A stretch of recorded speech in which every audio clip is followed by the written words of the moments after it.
Welcome to subscriber. स्वागत है आपका अली मैथ्स में।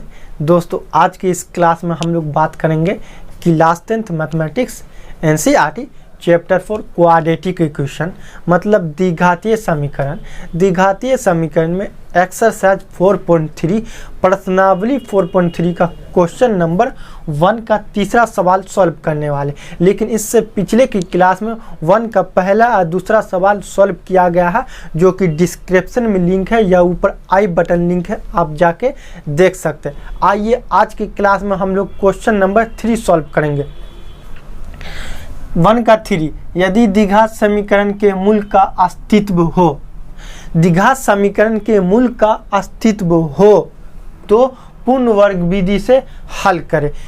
क्या बोल रहा क्वेश्चन को पढ़िए 1 से 2 मरतब। क्वेश्चन समझ जाएगा तो आंसर तो आप आराम से दीजिएगा। फिर से क्वेश्चन पढ़िए।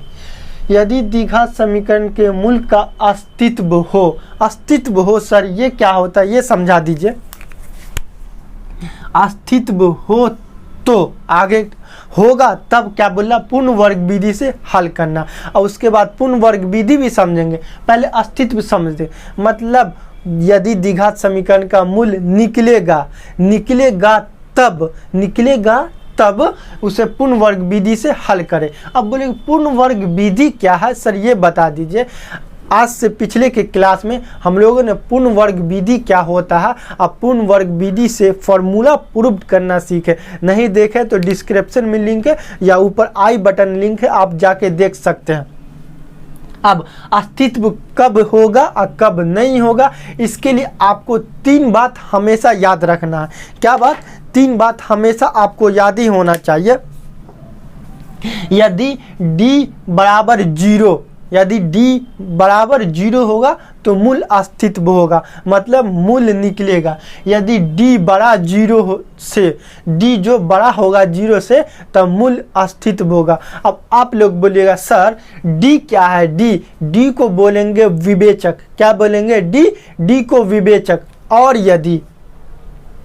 यदि d छोटा होगा 0 से, d जो है छोटा होगा 0 से तो मूल अस्तित्व नहीं है। अब d का पता करेंगे। आइए d का पता करते हैं। आप लोगों के सर बताए होंगे द्विघात समीकरण का रूप ax² plus bx plus c बराबर 0 के रूप का होता है। क्या होता है? ax² plus bx plus c बराबर 0 के रूप का होता है। ये द्विघात समीकरण। अब कंपेयर कर लीजिए, ये दोनों में कंपेयर करके a b c का मान निकालिए। तो कंपेयर करें, a बराबर क्या होगा 4, b बराबर क्या होगा 4√3, 4√3 और c बराबर क्या होगा बाबू 3। यहाँ तक कोई दिक्कत कुछ नहीं किए हैं, सिर्फ कंपेयर किए। a बराबर 4 है, यहाँ b बराबर 4√3, यहाँ c बराबर 3 है। कुछ नहीं किए, सिर्फ कंपेयर किए। अब देखिए d निकालना है। d निकालेंगे तभी तो हमको पता चलेगा कि मूल अस्तित्व है या नहीं है। तो d निकालते हैं। d बराबर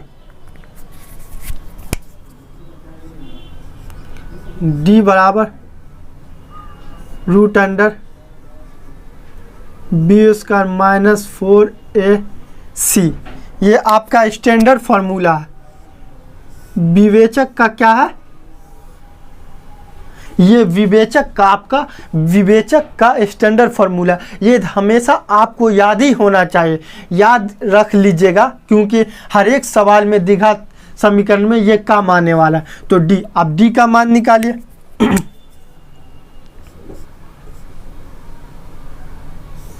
b का मान क्या? 4√3 का स्क्वायर माइनस 4, a के बदले में 4 यहाँ और c के बदले में 3। यहाँ तक कोई दिक्कत नहीं, सिर्फ मान बैठा ले। b² के बदले में 4√3, अब 4 तो वैसे था, a के बदले में 4 और c के बदले में 3। अब आपके सर बताए होंगे कि स्क्वायर पे रूट पे कोई स्क्वायर होता है, रूट पे कोई स्क्वायर होता है, रूट पे कोई स्क्वायर होता है तो रूट हट जाता है, रूट पे कोई स्क्वायर होता है तो रूट हट जाता है, तो 3 हट गया और 4 पे स्क्वायर आ गया, ये सभी पे है ना, तो 4 पे स्क्वायर आ गया, तो 4 चौके 16 और 3 और माइनस 4 चौके 16, 16 तिया 48, क्या करेंगे 4 चौके 16 और 16 तिया 48, इसको गुना कर देंगे 48, और यहाँ भी देखिए 16 तिया 48, क्योंकि ये 3 आ गया और ये 4 का स्क्वायर चाहता है, इसको भी 16 तिया 48 कर देते, 48 में से 48 गया 0, d बराबर 0, क्या निकला d बराबर 0 निकला। आपका कंडीशन क्या है, यदि d बराबर 0 तो अस्तित्व होगा, क्या मतलब d बराबर 0 आ गया तो ये द्विघात समीकरण का मूल अस्तित्व है, अस्तित्व हो गया, एक कंडीशन सेटिस्फाई हो गया, तब आगे भी कुछ बोल रहा क्वेश्चन हो तो पूर्ण वर्ग विधि से हल करना। आप क्या करेंगे, इसी सवाल को x का मान निकालेंगे पूर्ण वर्ग विधि से, तो x का मान निकालेंगे, क्या करेंगे पूर्ण वर्ग विधि से,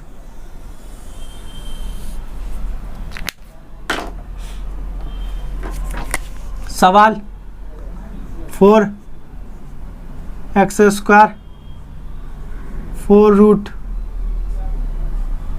3x और प्लस 3 बराबर 0। यहाँ तक कोई दिक्कत बाबू कुछ नहीं, सिर्फ सवाल उतारे। अब यहाँ पे थोड़ा सा नहीं दिमाग दौड़ाना है, किस तरह की a प्लस बी का होल स्क्वायर आ जाए। देखिए दिमाग दौड़ाए, 4a स्क्वायर तो 2x का whole square a square plus 2 a के बदले में 2x, a के बदले में 2x, यहाँ पे a के बदले में 2x और यहाँ पे 4x तो हो गया, तो क्या बचा √3 2ab अब प्लस b का स्क्वायर तो √3 का बराबर 0। यहाँ तक कोई दिक्कत बाबू? देखिए कुछ नहीं किए, यहाँ पे थोड़ा बहुत दिमाग दौड़ाए हैं। क्या दौड़ाऊँ, 4x स्क्वायर था तो 4 को 2x का स्क्वायर कर दिए, यहाँ 4 है तो यह 2 दूना 4x हो जाएगा और √3, तो यहाँ 4x √3 हो जाएगा और 3 को रूट के अंदर डाल दिए तो √3 का स्क्वायर क्या होता है 3, तो आ जाएगा a square plus 2ab plus b square, क्या होगा a square plus 2ab plus b square बराबर a प्लस b का whole square. a square plus 2ab plus b square बराबर a प्लस b का होल स्क्वायर होता है, तो a plus b का होल हो जाए, a के बदले में 2x और b के बदले में √3,